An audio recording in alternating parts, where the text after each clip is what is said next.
हर्षोल्लास के साथ मनाई गई संविधान निर्माता डॉक्टर भीमराव अंबेडकर की जयंती। रसड़ा बलिया ग्राम सभा सुल्तानपुर में सोमवार को देश के संविधान निर्माता, महान समाज सुधारक और बहुजन समाज के प्रेरणा स्रोत डॉक्टर भीमराव अंबेडकर की 134वीं जयंती धूमधाम और श्रद्धा के साथ मनाई गई, जिसमें सुल्तानपुर ग्राम सभा के लोग उपस्थित रहे और संविधान निर्माता डॉक्टर भीमराव अंबेडकर के चित्र पर माल्यार्पण कर उन्हें याद किया। अनुयायियों ने बाबा साहिब के बताए मार्ग पर चलने का संकल्प लिया, जिसमें मुख्य रूप से अमन, रोहित, नीरज, प्रदीप, देवेंद्र, प्रिंस, अनुज, अजय, विजय, यश कुमार, सुदेश कुमार, नितेश, शिवराज, आनंद, बलराम आदि लोगों उपस्थित रहे।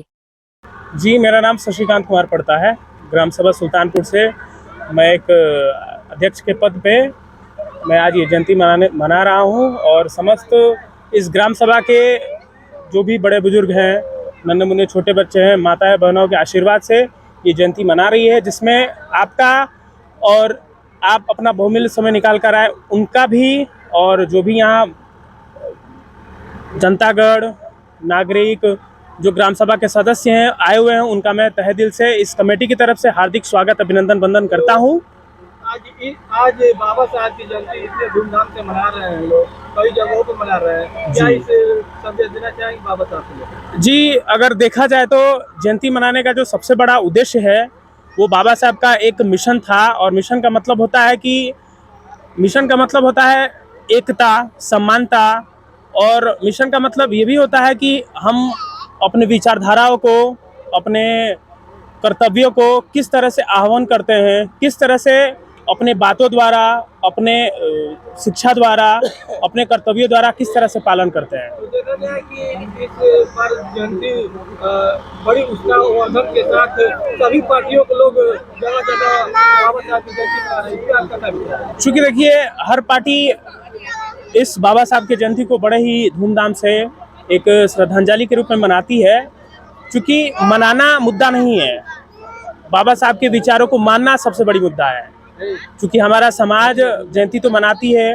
डीजे ला देती है, लेकिन उनके द्वारा दिए गए विचारों पर अमल नहीं करती है। तो पार्टी जैसे बाबा साहब की जयंती मना रही है, अन्य पार्टी है, तो उसका क्या विचार है, क्या करना? जी, अन्य पार्टी मनाने से उसकी विचारधाराओं में तो परिवर्तन आएगा नहीं। यदि इस पार्टी से अगर उसे कुछ ना कुछ लाभ मिले तो शायद वो इस जयंती को मनाने में अपना योगदान तो दे रही है। अगर किसी अन्य वर्ग के लोगों को या किसी अन्य वर्ग के सामुदायिक लोगों को कहा जाए कि आप अपने दरवाजे पर बाबा भीमराव की जयंती मनाएंगे, तो कतई नहीं मनाएंगे। तो इस जयंती से क्या संदेश देना चाहेंगे? देखिए, ये जो जयंती है हम बाबा साहब को श्रद्धांजलि के रूप में मनाते हैं, और चूँकि ये जो जयंती है हम आने वाले युवाओं के लिए, आने वाले जो जनरेशन्स के लिए एक प्रेरणादायक जयंती है, जिसके माध्यम से हम लोगों में शिक्षा को बढ़ावा देने के लिए, एकजुटता को बढ़ावा देने के लिए, समानता को बढ़ावा देने के लिए, और हम यही सभी नागरिकों से और अन्य समुदायों से निवेदन करेंगे कि वो सभी लोग इस समुदाय को और इस बाबा साहब के विचारों को अमल करें, समझें